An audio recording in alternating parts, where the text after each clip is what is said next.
Assalamualaikum warahmatullahi wabarakatuh. Saya Chandra di Jatmiko.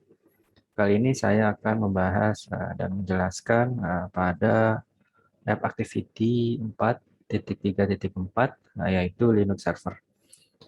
Pada lab ini kita akan menggunakan baris perintah Linux untuk mengidentifikasi server yang berjalan di komputer tertentu. Bagian pertama yaitu server. Bagian kedua yaitu menggunakan telnet untuk menguji layanan TCP. Ya, langsung saja kita ke bagian pertama yaitu server. Nah, server ini pada dasarnya merupakan program yang ditulis untuk memberikan informasi spesifik berdasarkan permintaan klien, dan juga merupakan program menjangkau server, mengajukan permintaan, dan menunggu respon server. Lab ini berfokus pada server dan klien berbasis jaringan IP. Step pertama yaitu kita mengakses command line. Di sini saya sudah buka CyberOps Workstation-nya melalui VirtualBox. Kemudian kita buka terminal. Di sini sudah terbuka terminalnya. Kemudian step 2, display the servers currently running. Ya, di Linux ini menjalankan program disebut juga proses. Nah, di sini kita akan menggunakan perintah ps. Di perintah ps ini akan berbeda berdasarkan pada status VM CyberOps Workstation kita masing-masing. Nah, di sini kita menggunakan perintah sudo ps spasi strip elf.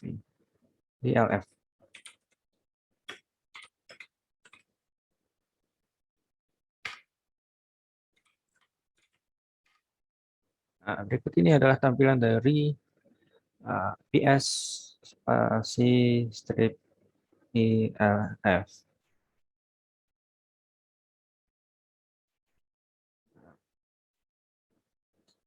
Why was it necessary to run ps as root processing the command with sudo? Ya, beberapa proses ini bukan milik pengguna analis dan juga mungkin tidak ditampilkan jika PS ini dijalankan sebagai analis yang merupakan pengguna biasa.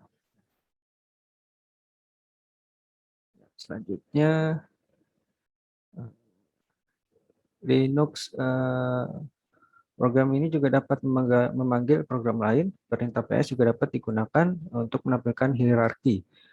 Proses itu dapat digunakan menggunakan opsi strip EJH besar.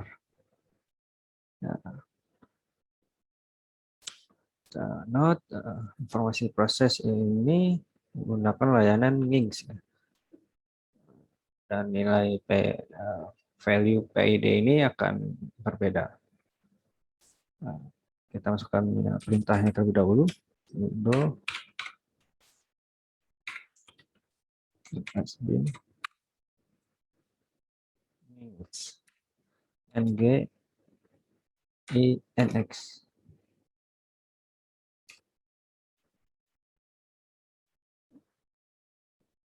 Ada kesalahan.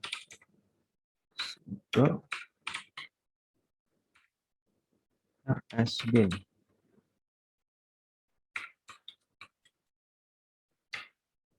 Kemudian sudo ps strip ejh besar. Nah, berikut ini adalah tampilan dari sudo ps spasi strip ejh besar. Ya, how it's the process hierarchy represented by ps. Bagaimana hierarki proses diwakili oleh perintah ps. Nah, kita dapat mengetahuinya dari lekukan ini. Posisi NGINX ini berbeda. Disinilah kita bisa mengetahui hierarki proses diwakili oleh PS. Selanjutnya, nah, selanjutnya pada kita akan menggunakan perintah netstat. Netstat. Ya, perintah netstat ini adalah alat yang tepat untuk membantu mengidentifikasi server jaringan yang berjalan pada komputer. Sehingga netstat ini terletak pada kemampuan netstat ini dapat menampilkan koneksi jaringan. Nah, dan output ini mungkin akan berbeda tergantung pada jumlah koneksi pada jaringan saat kita menggunakan virtual FM ini ya. Nah, sekarang langsung kita coba dengan memasukkan perintah netstat. Nah, di sini terdapat type-nya, ada type, diagram, stream, data yang connection, ada yang tidak, dan terdapat inode dan juga path.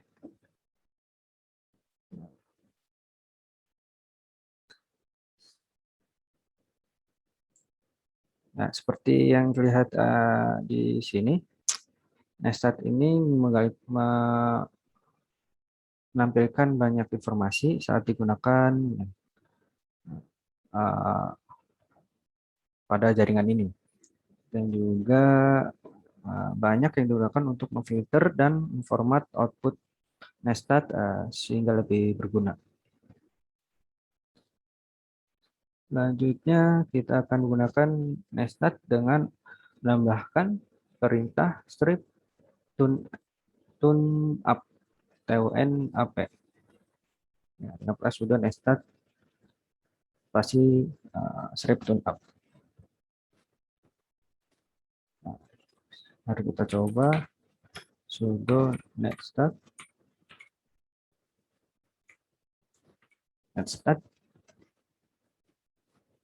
kasih tune up. Nah, ini adalah output dari sudo netstat tune up. Ya, what is the meaning of the strip T, strip U, strip N, strip A, and strip P? Option in netstat. What is apa artinya TUNAP? Ya, strip A itu untuk menunjukkan soket bahwa ini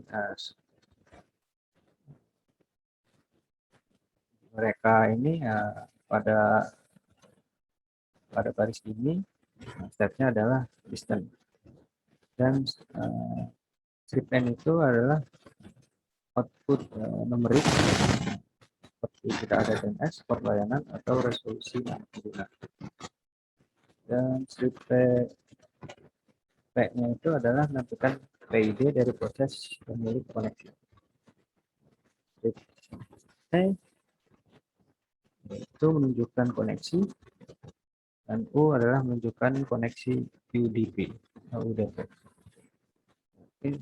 Is the order of the option important to understand? Apakah apa urutan opsi penting bagi Ustaz? Tidak. Urutan opsi pada saat ini tidak begitu relevan. Ya, selanjutnya, nah pada kolom ini terdapat pada kolom pertama di sini menunjukkan 4 layer yang menggunakan UDP dan TCP. Dan kolom ketiga yaitu menggunakan format address port untuk menampilkan alamat IP lokal dan port yang dapat dijangkau oleh server tertentu. Kolom keempat, kolom use the same socket, ya sama, menggunakan address port yang sama untuk menampilkan alamat dan port pada perangkat ujung koneksi jarak jauh. Pada kolom kelima itu menampilkan status koneksi. Dan kolom ke-6 yaitu tampilkan ID proses atau PID, proses yang bertanggung jawab untuk sebuah koneksi. Ya. While portable access convention can you guess what kind of service is running on for 80 TCP? Ya, TCP port 80 listen 3 di sini listen 395. Nah, kalau di sini listen 342. Nah,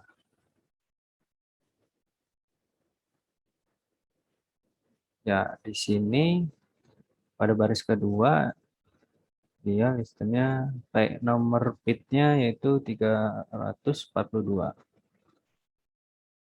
Nah, well port are just a convention can juga shotgun service running on port 18 TCP. Nah, mungkin ini adalah sebuah server web. Selanjutnya, nah, di sini kita akan gunakan PS dan grip. Nah, gripnya ini 395. Di sini saya tadi mendapatkan number bitnya itu 342. Nah, sekarang kita coba masukkan perintahnya. S LV grep grip EP 3 di sini 342.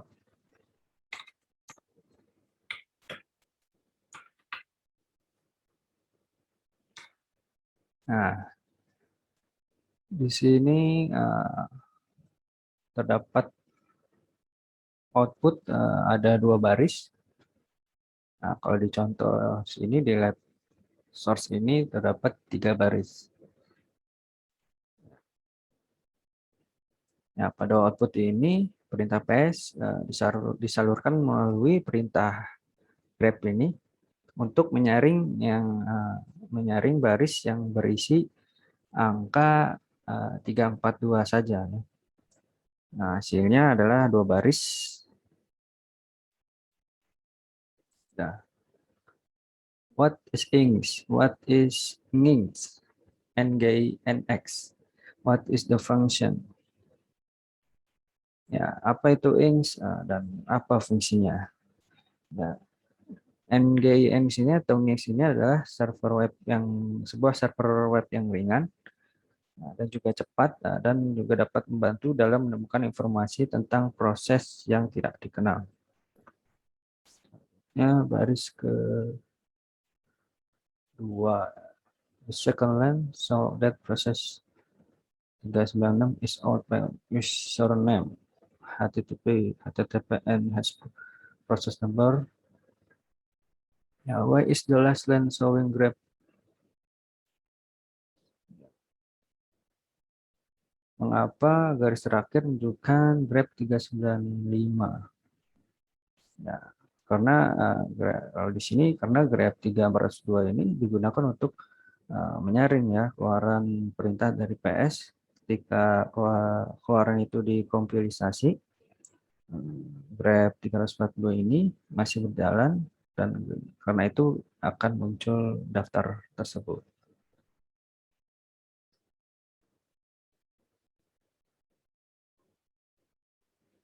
Ya, selanjutnya kita masuk ke bagian 2, yaitu using Telnet to test TCP service. Ya, Telnet ini merupakan aplikasi sel jarak jauh yang sederhana dan Telnet ini dianggap tidak aman karena tidak menyediakan enkripsi. Meskipun Telnet ini tidak direkomendasikan sebagai aplikasi sel jarak jauh, Telnet ini juga bisa sangat berguna untuk menguji atau mengumpulkan informasi tentang layanan TCP dengan cepat.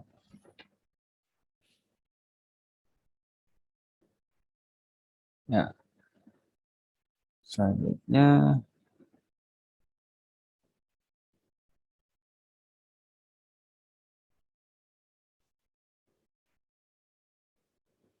Ya, pada bagian satu tadi, Nginx itu ditemukan berjalan dan ditetapkan ke port 80.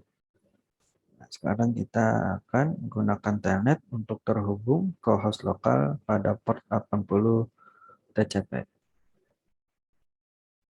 Di sini kita masukkan perintahnya, telnet 127.0.1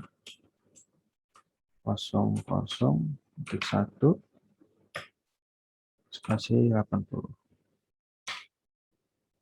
Trying, nah, sini sedang mencoba untuk mengkonek ke port 80. Di sini dalam kasus ini uh, diperintahkan untuk memasukkan huruf ini ya. Di sini F BSA.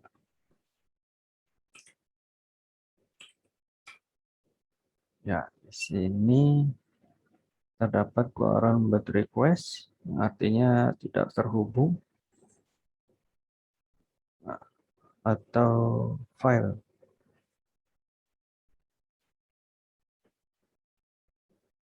Ya. Nah, mengapa kesalahan ini dikirim sebagai halaman web? Nah, Nginx ini adalah merupakan server web dan karena itu dia hanya membicarakan tentang protokol HTTP. Ya, sementara server melaporkan kesalahan dan memutuskan koneksi. Ya,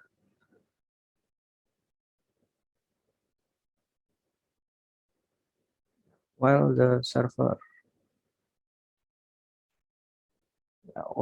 report an error and terminate the connection, we were able to run a lot will run that.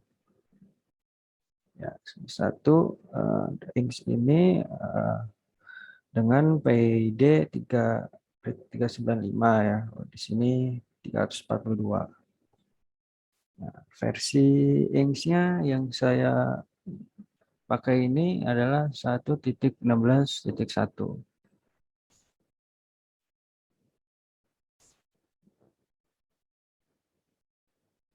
Nah, selanjutnya di sini kita akan menggunakan port 22.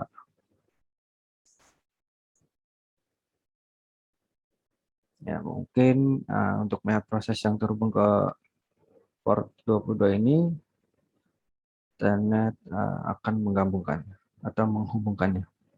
Kita coba telnet 127.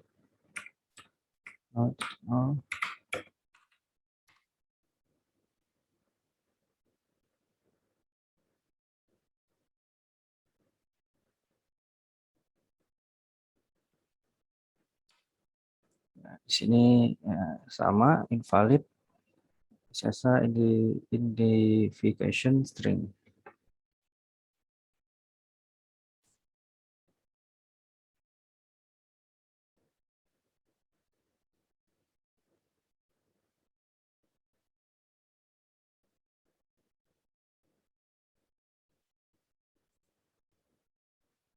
Ya, selanjutnya di sini kita diperintahkan untuk menggunakan port 66.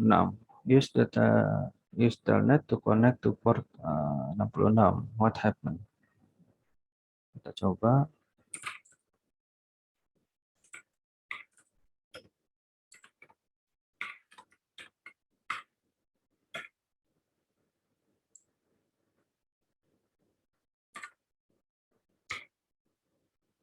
Nah, hasilnya itu telnet unable to connect to remote host. Connection refused.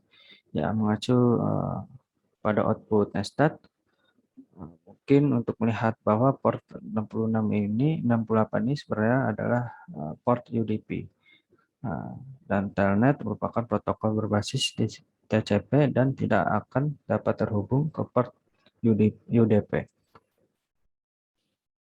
Selanjutnya, reflection question. What are the advantages of using Nestnet? Apa keuntungan menggunakan Nestnet? Ya, Nestnet ini memungkinkan seorang analis untuk menampilkan semua koneksi yang saat ini ada di komputer, dan juga alamat sumber, tujuan, port, dan ID. Proses juga dapat ditampilkan dan memberikan gambaran umum yang singkat tentang semua koneksi yang ada di komputer. Yang kedua, apa keuntungan menggunakan telnet dan apakah aman? Ya, asalkan tidak digunakan sebagai remote cell, sangat aman untuk digunakan dan juga menguji atau mengumpulkan informasi tentang layanan jaringan tertentu dengan cepat.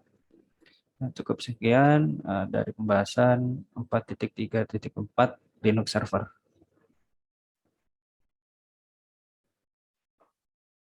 Ya, selanjutnya di sini saya akan membahas pada bagian 4.4 yaitu lab locating log files.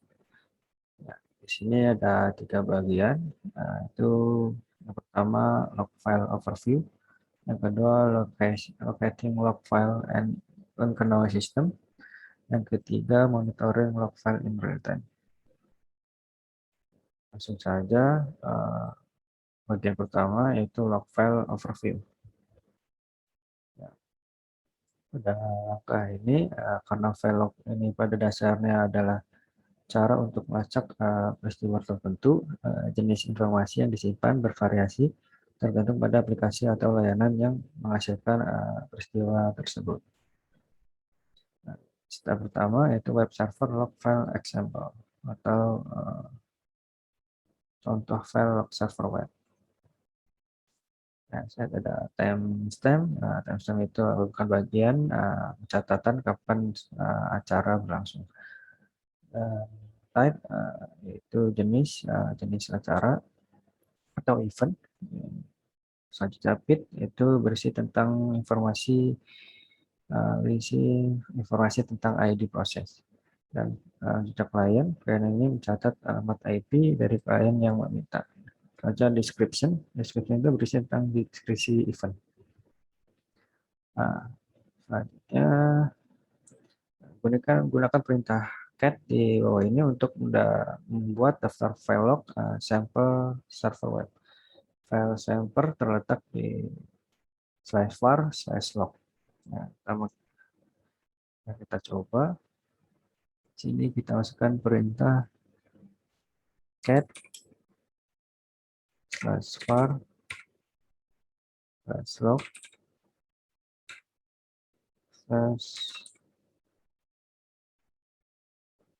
/log strip intro tutorial.log.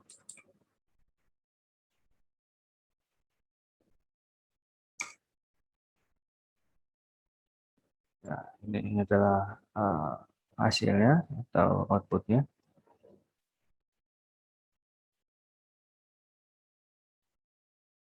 Berikutnya, ya,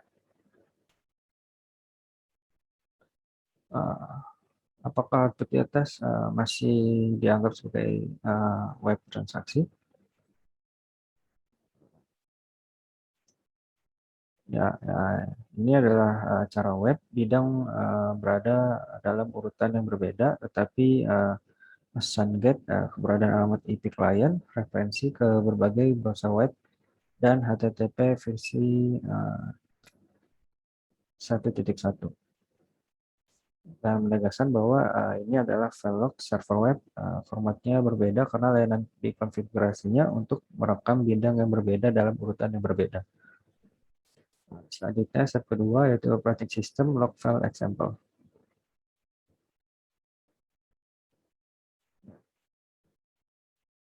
Perangkat lunak apapun dapat menyimpan file log termasuk sistem operasi itu sendiri. Secara konvensional, Linux menggunakan direktori /var/log untuk menyimpan berbagai file log termasuk log sistem operasi.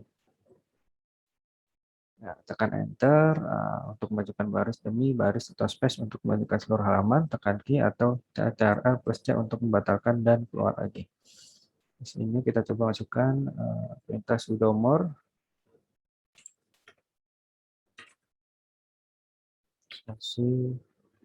var log log message.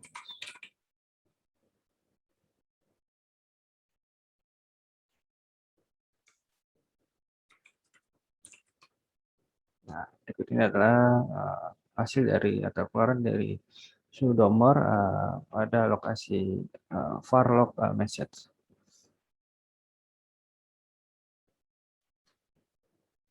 Ya, di sini bahwa peristiwa yang tercantum di atas sangat berbeda dari peristiwa server web. Karena sistem operasi itu sendiri yang menghasilkan log ini, jadi semua peristiwa yang terekam berhubungan dengan OS itu sendiri.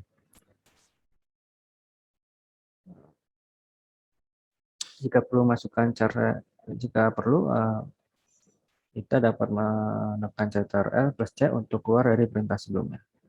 File ini sangat penting untuk memecahkan masalah bahwa pengguna sistem spesifik tersebut melaporkan bahwa semua operasi jaringan lambat sekitar pukul 4.20 pada tanggal 19 Mei.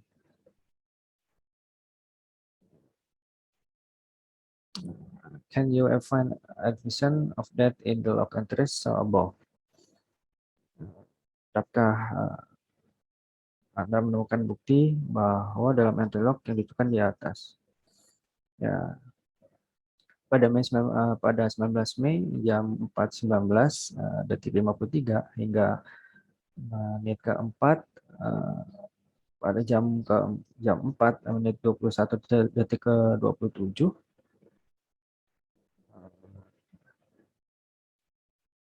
Ya, di contoh sini arus jaringan menggepak beralih dari atas ke bawah dengan cepat. Nah, entry log dengan jelas mengkonfirmasi laporan pengguna. Selanjutnya bagian kedua yaitu locating log file and UML system. Ya, bagian kedua ini kita akan menemukan file log system yang tidak dikenal. Ya, FMKBerops Orchestration ini menyertakan INS server web yang ringan, dan juga bagian ini akan menunjukkan cara menemukan dan menampilkan log INS menggunakan VM KBerops Workstation. Nah, di sini kita diperintahkan untuk use the main command display the INS manual path.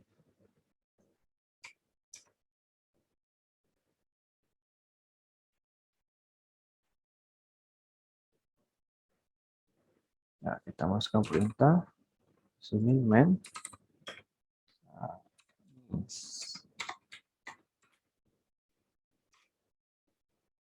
berikut adalah outputnya untuk hasilnya. Ya, sini bisa kita scroll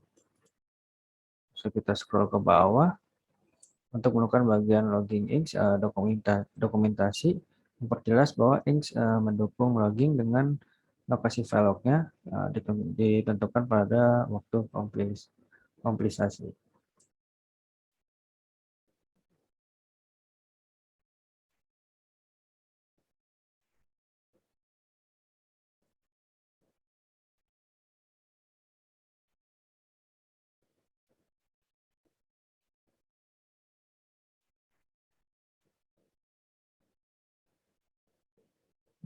Ini adalah sama seperti yang ada di sini. Ini ada error log pad to log the book. To enable debugging log, configure names to bit with debugging.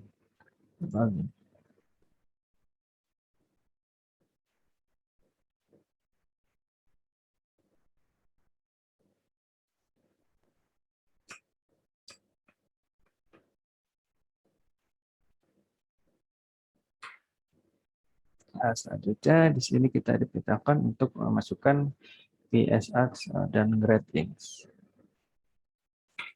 PSX,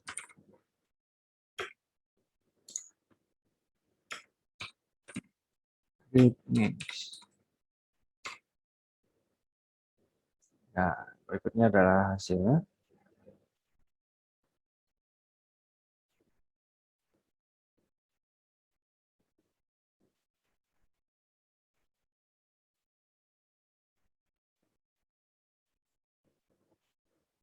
Ya, di sini ada sebuah catatan bahwa jika ingin tidak berjalan, masukkan sudo /usr /bin /nins pada the prompt start the service using the default configuration. Kita mulai layanan menggunakan konfigurasi default. Nah, selanjutnya perhatikan folder nins di bawah /etc pada output di atas menggunakan ls lagi. Kami menemukan sejumlah file termasuk satu bernama nins.conf. Nah, kita coba ini dulu. Masukkan ls /etc.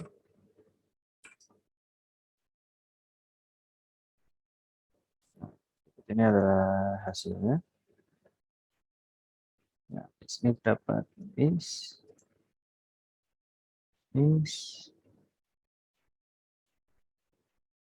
Nah, dan kita selanjutnya masukkan perintah ls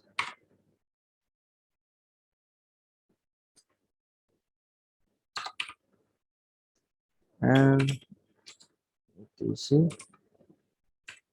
nins.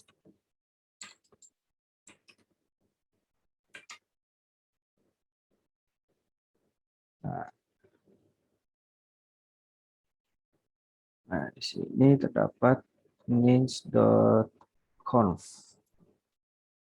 Selanjutnya gunakan perintah cat untuk membuat daftar isi of dari etc/nins/nins.conf. Nah, kita juga dapat menggunakan lebih atau kurang untuk melihat file dan nano atau scite untuk mengeditnya.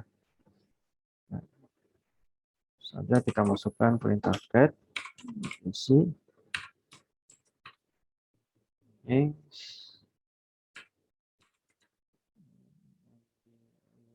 x.conf. Nah, berikut adalah keluarannya.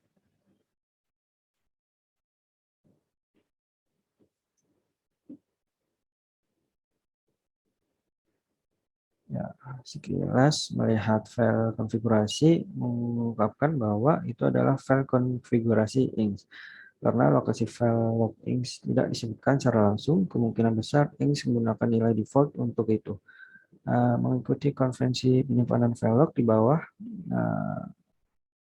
ini ls strip l var log. Kita coba ls l var log. Ini adalah outputnya.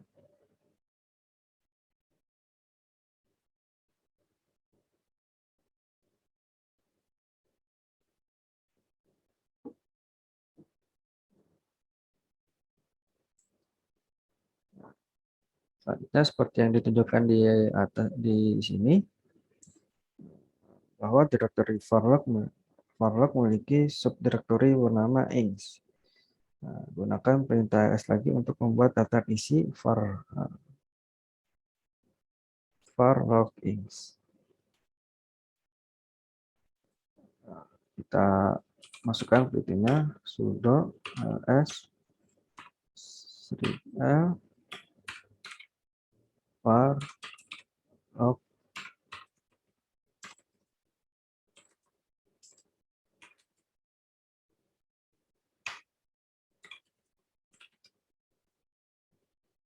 Nah,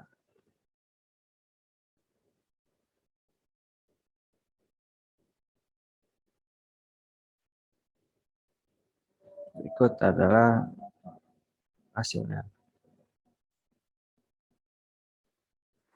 Selanjutnya bagian ketiga yaitu monitoring log files in real time. Nah, pada bagian ketiga ini seperti yang terlihat di bagian sebelumnya, file log dapat ditampilkan dengan banyak alat presentasi teks. Meskipun CAT, More, Less, dan Nano dapat digunakan untuk bekerja dengan file log, mereka tidak cocok untuk memantau file log secara real time. Step pertama yaitu using the tile command, menggunakan perintah command, ekor command. Di sini kita tidak melihat entry log apapun, navigasikan ke 127.0.0.1 di dalam web browser. Pertama kita masukkan perintah dulu, sudo tile var log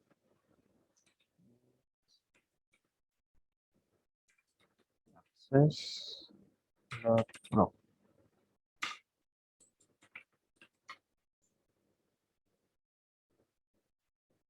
Ada kesalahan.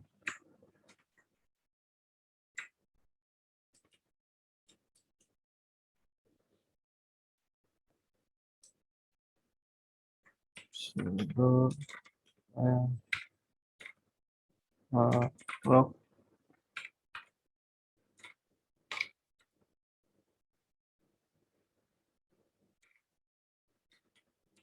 access log.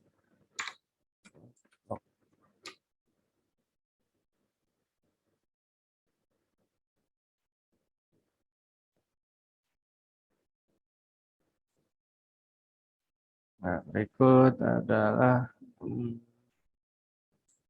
outputnya.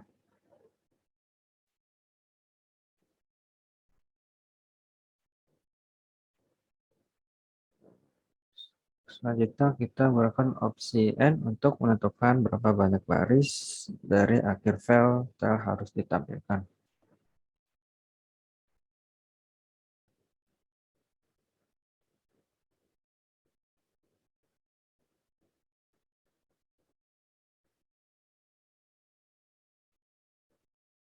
Ini kita masukkan sudo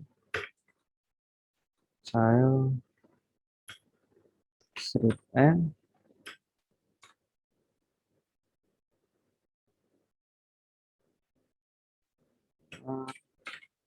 var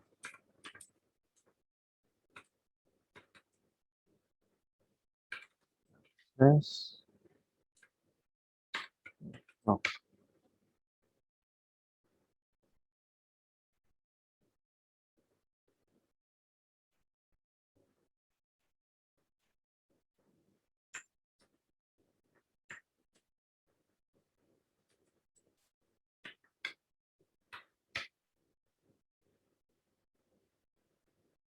Nah, berikut itu adalah hasilnya. Kemudian kita dapat menggunakan perintah tel dengan opsi F untuk memantau inks access.log secara real time, singkatan dari follow. F itu merupakan singkatan dari follow. Strip F ini memberitahu tel untuk terus menampilkan akhir dari file teks yang diberikan. Kita coba sudo strip F.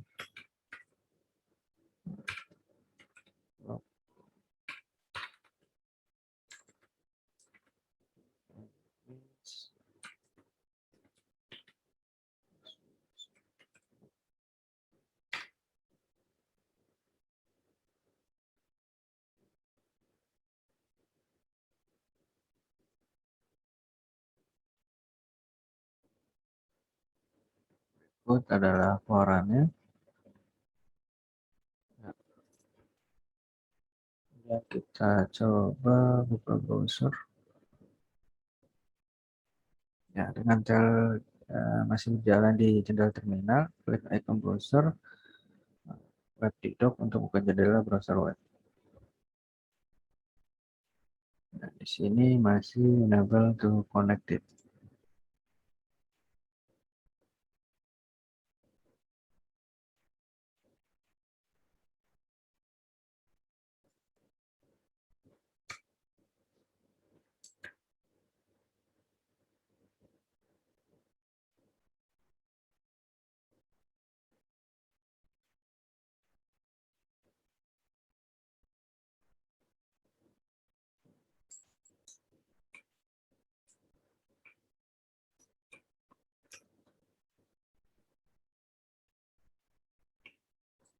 Nah, angka kedua yaitu uh, Bolus Tools Journal CTL. VM Table Workstation ini didasarkan pada Arch Linux, dikategorikan sebagai distribusi Linux. Arch Linux dirancang untuk menjadi ringan, minimalis, dan sederhana. Sebagian bagian dari filosofi desain ini, Arch Linux menggunakan sistem D sebagai sistem initnya.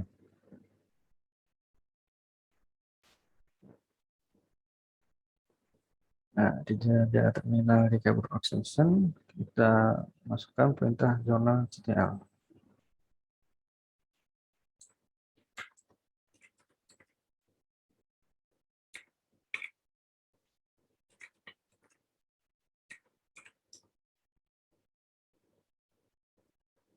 Berikut ini merupakan hasilnya.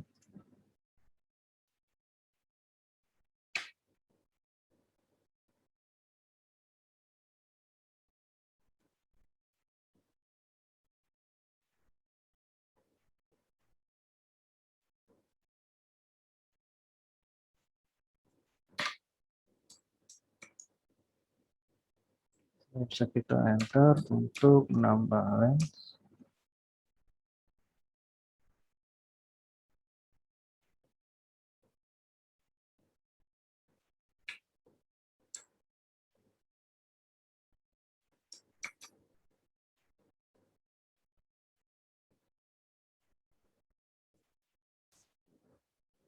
Output ini dimulai dengan garis yang mirip dengan yang di bawah ini. Nah, dalam terminal ini menandai stempel waktu di mana sistem mulai masuk. Ya, selanjutnya ya, how can you run journal and see log entries? Jalankan jurnal setelah menggunakan menjalankan jurnal sejarah sebagai pengguna root akan menampilkan semua entry. Untuk menjalankan jurnal ctl sebagai root, tambahkan perintah sudo ke jurnal ctl. Mari kita masukkan perintah jurnal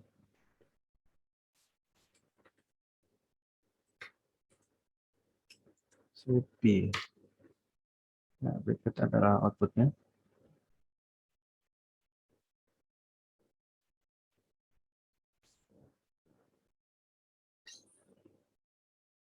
Kita quit. Selanjutnya kita dapat masukkan perintah sudo jurnal supi.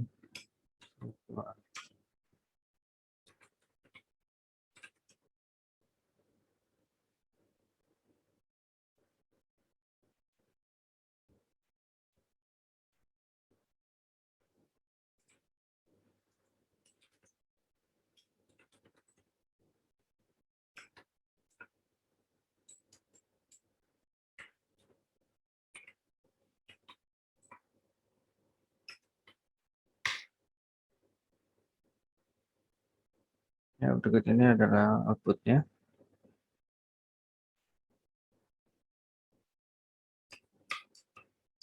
Tekan enter untuk menambahkan line. Nah, selanjutnya kita gunakan opsi strip list, strip put. Sudo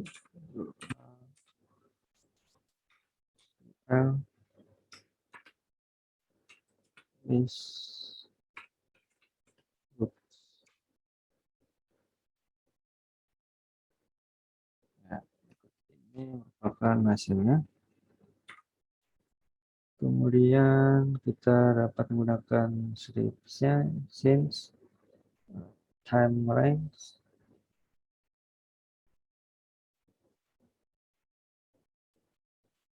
untuk menentukan rentang waktu entry log mana yang harus ditampilkan. Dua perintah di bawah ini menampilkan semua entry log yang dihasilkan masing-masing dalam 2 jam terakhir dan di hari terakhir. Mari kita coba.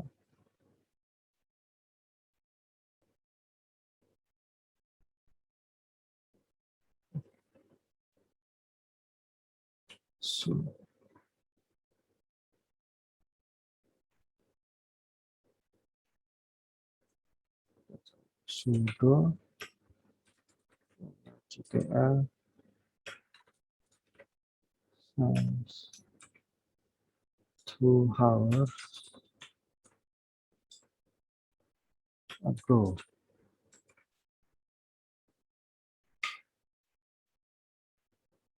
Ini adalah entry log yang dihasilkan masing-masing dalam 2 jam terakhir dan di hari terakhir, yaitu tanggal 7 Oktober 2 jam 2.28. Kemudian kita coba memungkinkan untuk menampilkan entry log yang terkait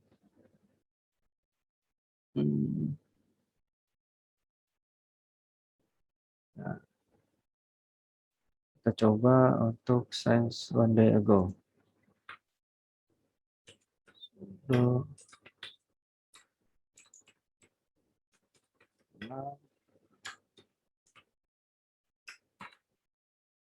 since 1 day ago. Ini merupakan hasil dari since 1 day ago.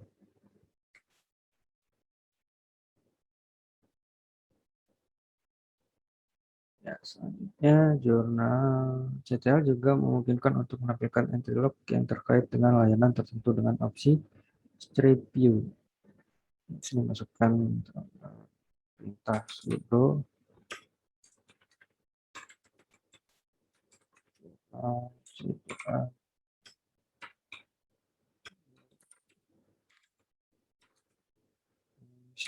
service.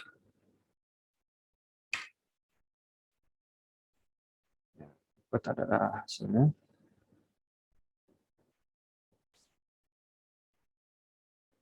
Selanjutnya mirip dengan tel strip view, jurnal CTL juga mendukung pemantauan waktu nyata dengan menggunakan opsi strip F untuk menginstruksikan jurnal JTL untuk mengikuti log tertentu. Nah, tekan Ctrl C untuk exit.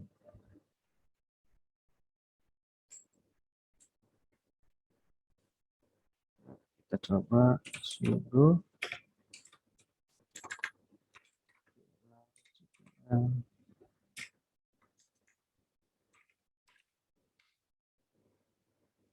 itu adalah hasilnya.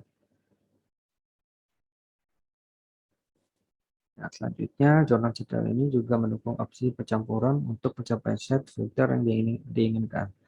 Nah, perintah di bawah ini memonitor kejadian sim-in secara real time. Mari kita coba.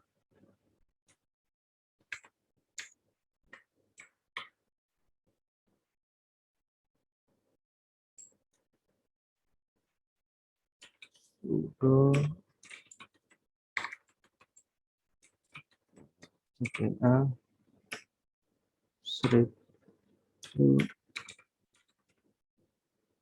service.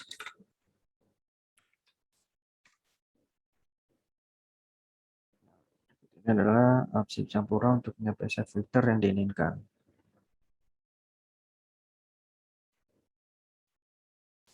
Ya, tetap jalankan perintah.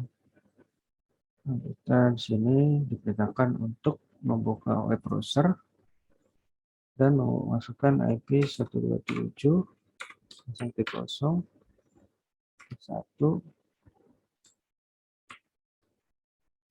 80,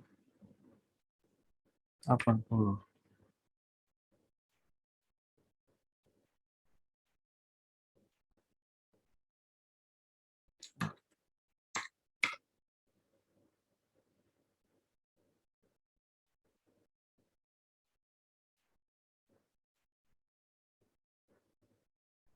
Sini masih tidak dapat terhubung.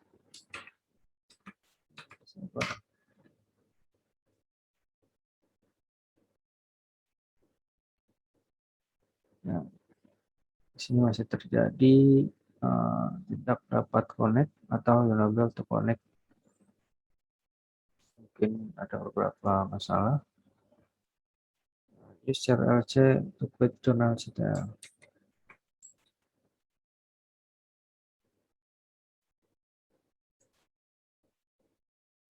Reflection velog ini sangat penting untuk memecahkan masalah,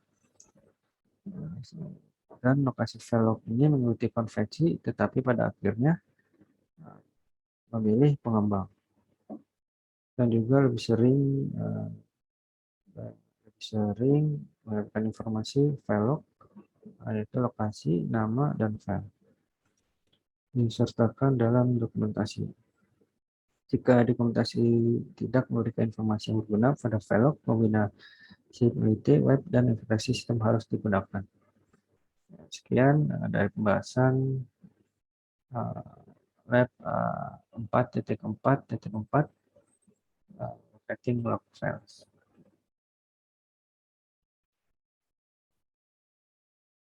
Ya, selanjutnya kali ini saya akan membahas dan menjelaskan pada lab 4.5.4, yaitu navigating the Linux file system and permission setting.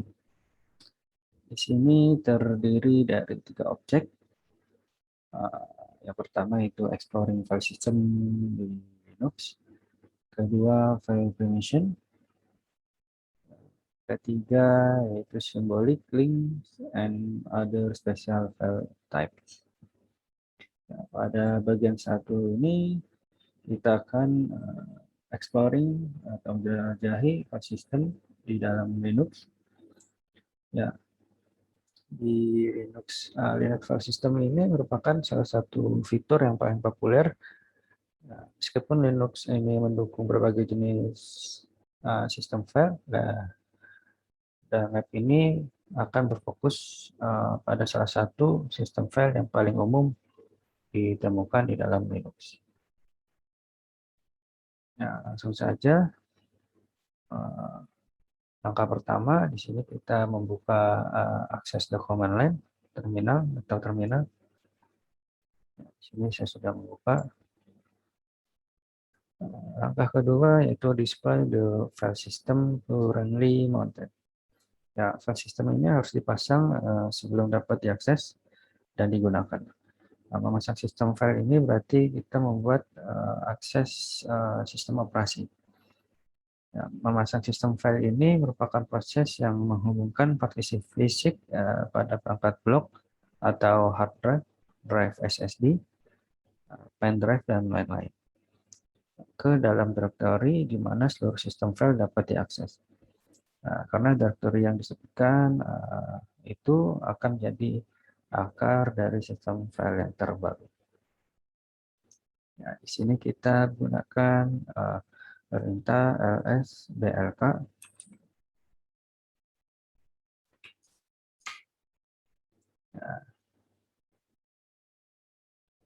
Ya, ini merupakan output yang dihasilkan menunjukkan bahwa KeyboardOps Workstation FM ini memiliki 3 perangkat blok yang diinstal,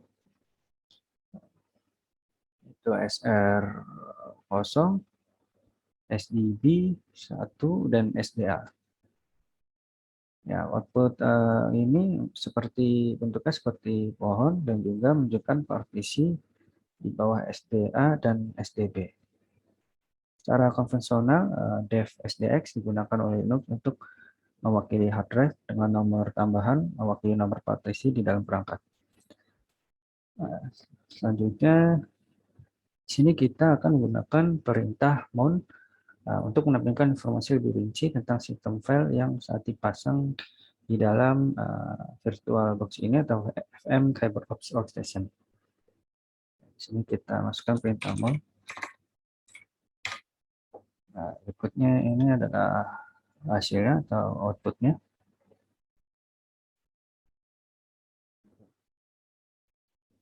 Ya, baik. Nah, selanjutnya kita akan mengeran mount lagi, tapi kita akan menambah perintah grab SDA1.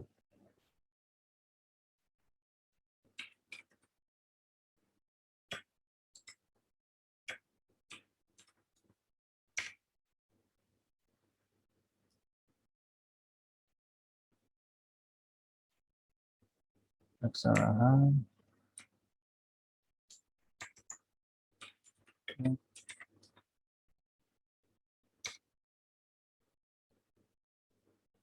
Ya, berikut ini adalah outputnya. Pada output yang telah difilter di sini, menunjukkan kepada kita bahwa sistem file root terletak di partisi pertama pada perangkat blok SDA dev SDA1. Kita tahu ini adalah sistem file root karena titik pemasangan yang digunakan memakai simbol garis miring. Outputnya juga memberitahu kepada kita bahwa jenis pemformatan ini digunakan dalam partisi XXT4 dalam kasus ini. Nah, informasi di antara tanda kurung berkaitan dengan opsi pemasangan partisi. Ya, selanjutnya kita akan mengeluarkan dua perintah ini di pada CyberOps Workstation. Kita masukkan sini cd garis miring kemudian ls strip l. Nah, berikut ini adalah tampilannya. Di sini ada sebuah pertanyaan, what is the meaning of the output? Where are the list file physically stored? Pertanyaan, apa yang dimaksud dengan keluaran di mana file yang terdaftar disimpan secara fisik? Ya, perintah pertama itu merupakan mengubah directory ke directory root. Nah, directory root ini adalah level tertinggi dari sistem file karena dev SDA1 dipasang pada directory root garis miring dengan membuat daftar file di directory root. Penggunaan sebenarnya adalah kita membuat daftar file yang disimpan secara fisik di dalam root system file dev SDA1. Ya. Why is dev SDB not shown in the output above? Ya, kenapa dev SDB1 tidak ada di output di sini? Ya, karena dev SDB1 saat ini tidak dipasang. Selanjutnya yaitu step ketiga. Ketiga ini yaitu manually mounting and unmounting file system atau memasang dan melepas sistem file secara manual. Ya, perintah mount ini juga dapat digunakan untuk memasang dan melepas sistem file. Ya, seperti yang terlihat pada angka 1, VM CyberOps Workstation ini memiliki dua hard drive yang terpasang. Yang pertama yang dipilih oleh kernel sebagai dev SDA, sedangkan yang kedua dipilih sebagai dev SDB. Yang pertama yang kita akan menggunakan ls strip l untuk memverifikasi bahwa directory second drive berada di directory home analyst. Di sini kita cd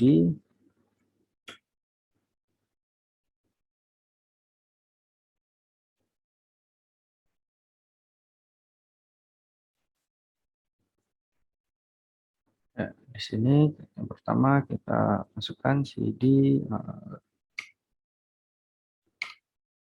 kemudian l. Nah, berikut ini ada tampilannya. Sini ada catatan, if the directory second drive does not exist, use the nvidia second drive command to create it.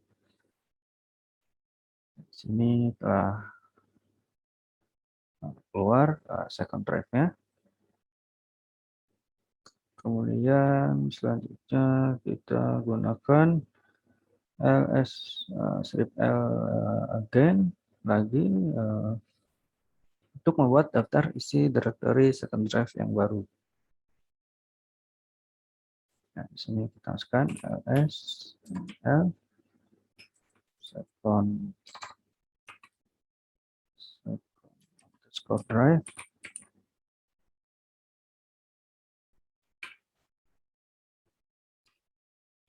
Di sini setelah terbuat terdapat notice that the directory is empty. Tidak ada output yang diberikan. Selanjutnya kita menggunakan perintah mon untuk memasang dev sdb1 pada directory second drive yang baru dibuat. Perintahnya yaitu ls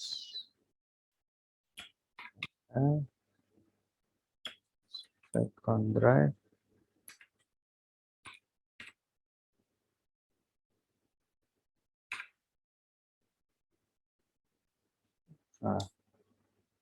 perintahnya itu sudo mon miring dev miring sdb1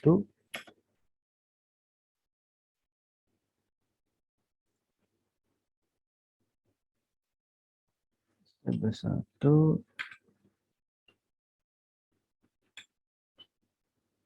strip gelombang yang garis miring second underscore drive garis miring.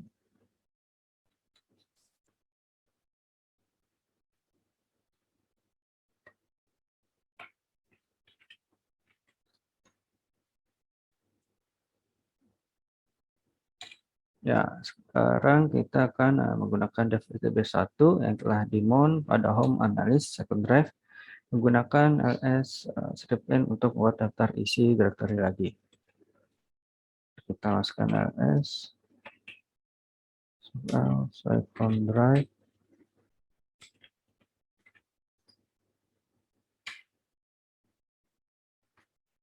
Nah, di sini sudah ada directory yang masuk, yaitu total 20. Ya, mengapa di sini plan why is directory not longer empty? Where are the list and file physical store? Ya, tidak ada output di sini. Nah, setelah pemasangan home analyst second underscore drive menjadi titik masuk ke sistem file yang disimpan secara fisik di dev sdb1. Selanjutnya keluaran perintah mount tanpa opsi lagi untuk menampilkan informasi rinci tentang partisi dev sdb1 seperti sebelumnya menggunakan perintah grep hanya untuk menampilkan sistem file dev sdx. Nah,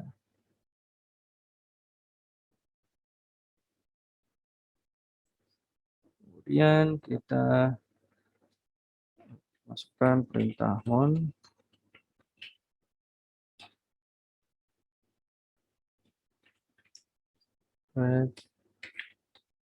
dev garis miring sd. Nah, berikut adalah keluarannya.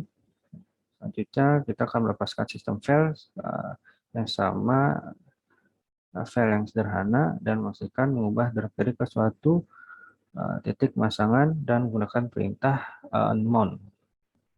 Kita akan menggunakan perintah unmount. Sudah umount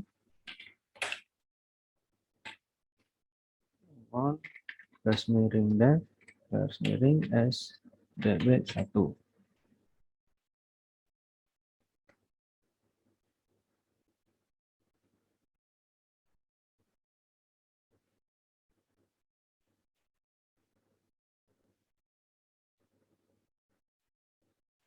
Setelah kita masukkan perintah ls read l second underscore drive garis miring. Ya, di sini terlihat bahwa kita sudah melepas file atau mengubah direktori tersebut. Sekarang totalnya 0. Selanjutnya masuk ke bagian 2, yaitu file permission atau izin file system. Pada Linux ini memiliki fitur bawaan untuk mengontrol kemampuan pengguna untuk melihat, mengubah, menavigasi, dan menjalankan konten sistem file. Ya, step pertama yaitu visualize and change the file permission atau visualisasi dan mengubah izin file. Ya, pertama kita akan menavigasikan ke home, cd lab.support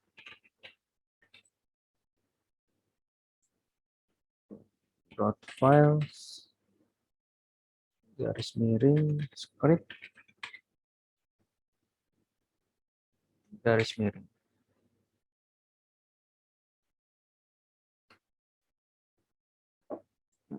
Kita sudah dalam file script, kemudian kita menggunakan perintah ls strip l. Berikut ini adalah outputnya. Ya, sini ada pertanyaan. Consider the siops mn file as an example. Who is the owner of the file? How about the group? Ya, orang ini adalah pemiliknya analis dan grupnya juga analis. Selanjutnya, the permission for kiops.ps.mn are rr. What does the mean? Ya, artinya adalah pemilik file atau pengguna analis dapat membaca dan menulis ke file, akan tetapi tidak menjalankan RW dan anggota kelompok analis selain pemilik hanya dapat membaca file strip R dan tidak ada eksekusi atau penulisan yang diperbolehkan. Semua pengguna lain tidak diizinkan untuk menulis atau mengeksekusi file tersebut. Ya, selanjutnya kita akan menggunakan perintah touch. Ya, menggunakan perintah ini untuk membuat file kosong di direktori mnt. Ya, mari kita coba dengan masukkan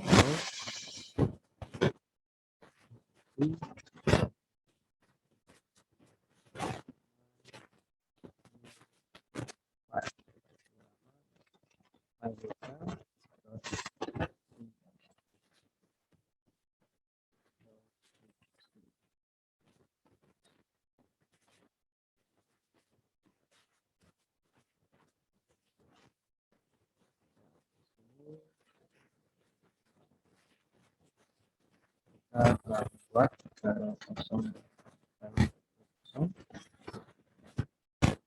dan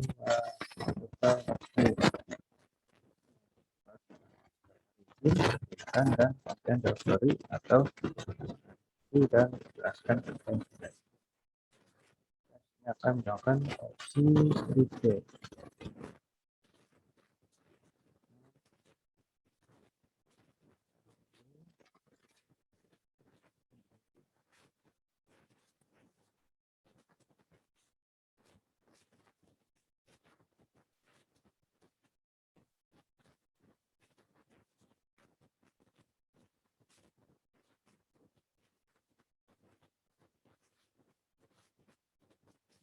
Ini adalah outputnya.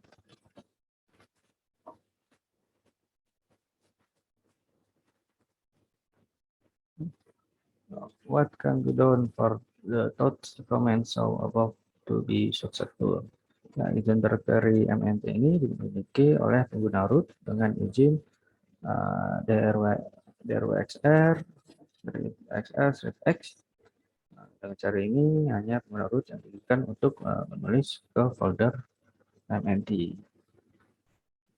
Ya, selanjutnya kita akan menggunakan perintah chmod untuk mengubah hak akses file atau directory seperti sebelumnya terpasang pada versi dev sdb pada directory home analysis second drive yang dibuat sebelum lab ini. Ya. Sini kita melakukan perintah sudo man dev sd1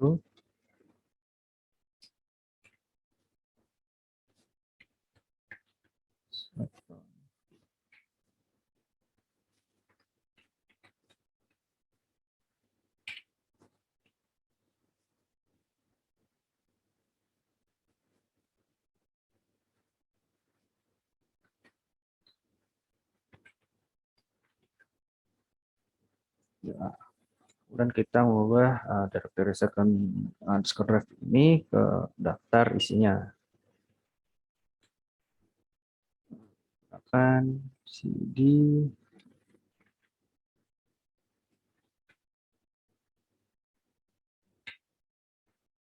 second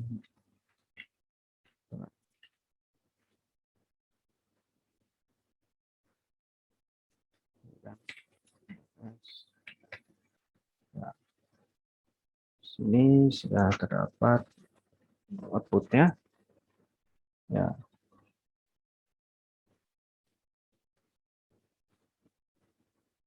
Ya, di sini ada what are the permission of the my file.txt file. Ya, permissionnya adalah ini strip rw rx.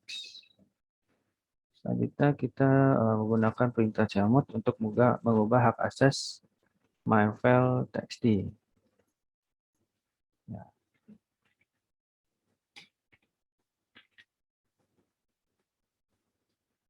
Chmod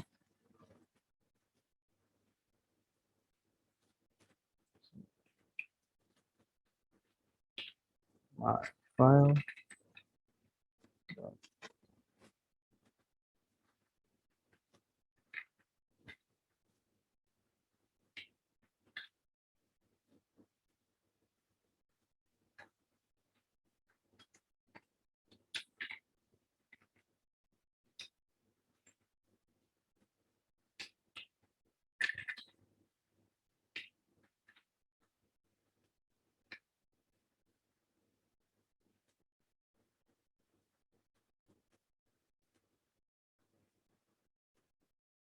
Ya, rs.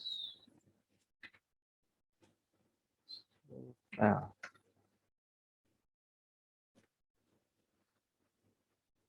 ya. Did the permission change? What are the permission of my file.txt? Ya, di sini izinnya berubah. Sekarang itu sebelum ini jadi rw, strip r, strip x.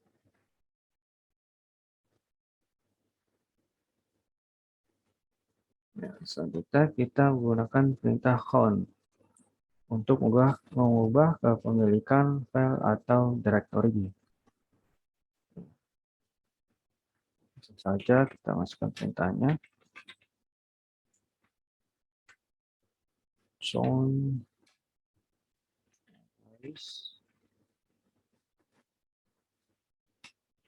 my file.txt. Ya,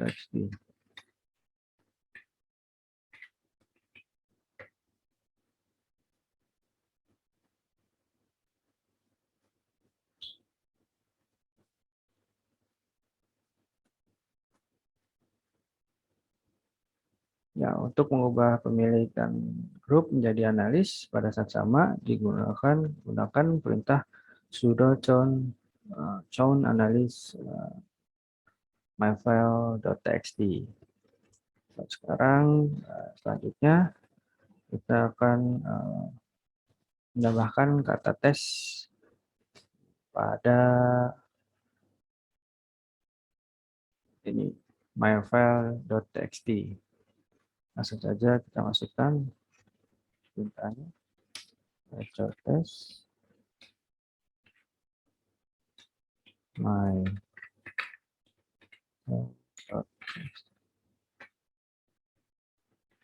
cat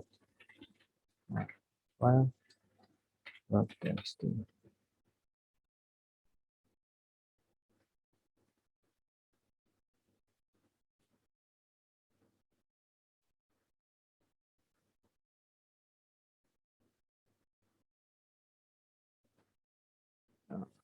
Was the person successful? Explain. Ya, analis merupakan pemilik file dan izinnya masih diatur ke 665 seperti sebelumnya. Izin sebagaimananya memungkinkan pemilik dan pengguna di grup root untuk membuat perubahan pada file. Nah, selanjutnya langkah kedua yaitu directory and permission atau directory dan izin.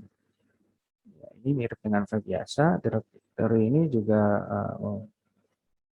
membawa izin baik file maupun directory, memiliki 9 bit untuk hak akses pemilik atau pengguna, grup, dan lainnya. Yang pertama, kita akan mengubah kembali directory home analysis lab support.file dan menjalankan perintah ls -l.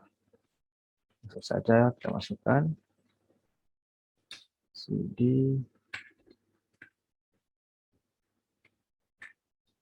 lab.support.files garis miring.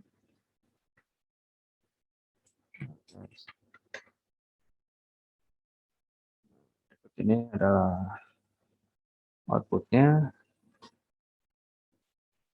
Ya, banding. Compare the permission of the malware directory with the mininet _service file. Ya, ada huruf D di awal sebelum izin untuk directory malware. Selanjutnya kita masuk ke bagian 3 yaitu symbolic links and other special file types. Tautan simbolik dan jenis file khusus lainnya. Ya, di sini kita telah melihat beberapa jenis file yang berbeda di Linux. Langkah pertama, di setiap file yang terdapat dengan perintah ls -l untuk menunjukkan jenis file. Di sini langkah pertama yaitu examine file types. Seperti biasa menggunakan perintah ls-min terlebih dahulu.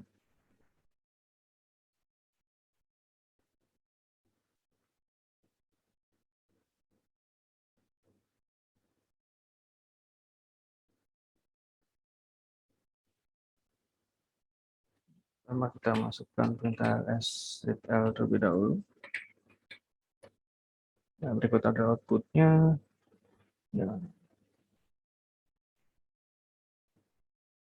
Selanjutnya kita akan melakukan produce listing of the dev directory dengan melakukan perintah dev ls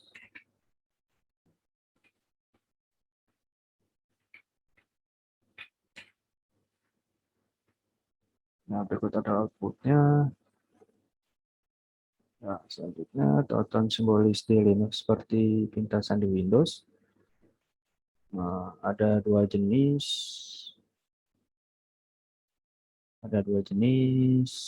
Tautan di Linux, tautan simbolik dan tautan keras. Perbedaan antara tautan simbolik dan tautan keras adalah bahwa tautan simbolik menunjukkan ke nama file dari file lain dan tautan keras menunjukkan ke konten file lain. Selanjutnya kita menggunakan perintah echo.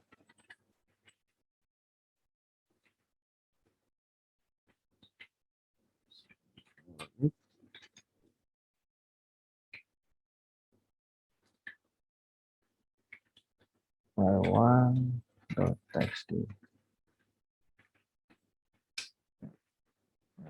Itu. Nah, di sini. Cohart.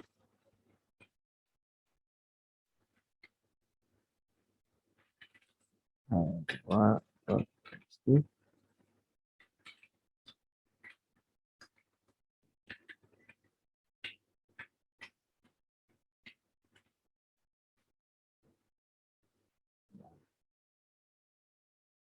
Berikut adalah hasilnya.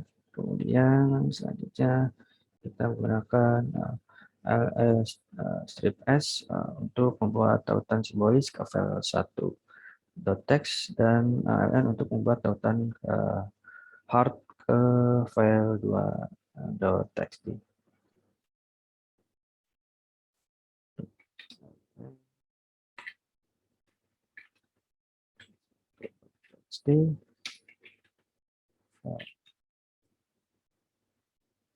File symbolic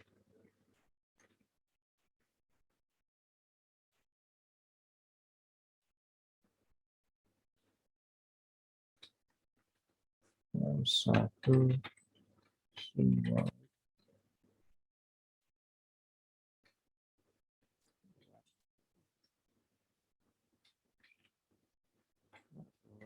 txt file 2 hard.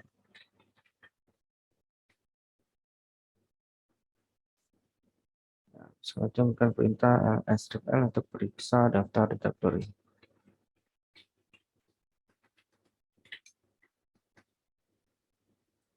Nah, berikut ini adalah outputnya. Ya, ya, bagaimana di sini mengubah nama gunakan tautan simbolis ke file 1.txt. Selanjutnya kita akan mengubah nama, change the name, file 1 dan ke file 1 new. Nah, kita coba nv file 1.txt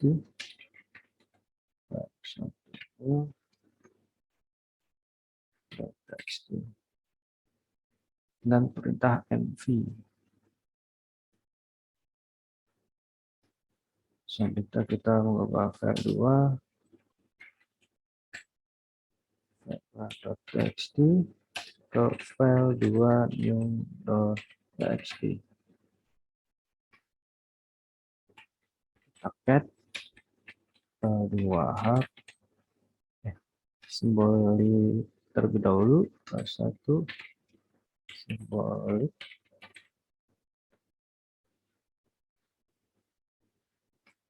Nah, di sini file not suck file directory, kemudian cat file 2h.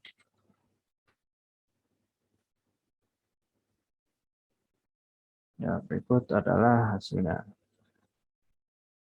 Ya, what do you think will happen to file 2h if you open a text editor and change the text in file to new.txt? Ya, menurut saya, ya, mengubah isi dari suatu file akan mengubah isi yang lain karena keduanya akan menunjuk ke inode yang sama pada hard disk drive. Ya, reflection, izin dan kepemilikan file merupakan dua aspek terpenting dari Linux dan juga merupakan penyebab umum masalah umum file yang memiliki izin atau kepemilikan yang salah tidak akan tersedia untuk program yang diperlukan. Nah, sekian pembahasan dari saya pada lab chapter 4.5.4 yaitu navigating the Linux file system and permission settings. Kurang lebihnya mohon maaf.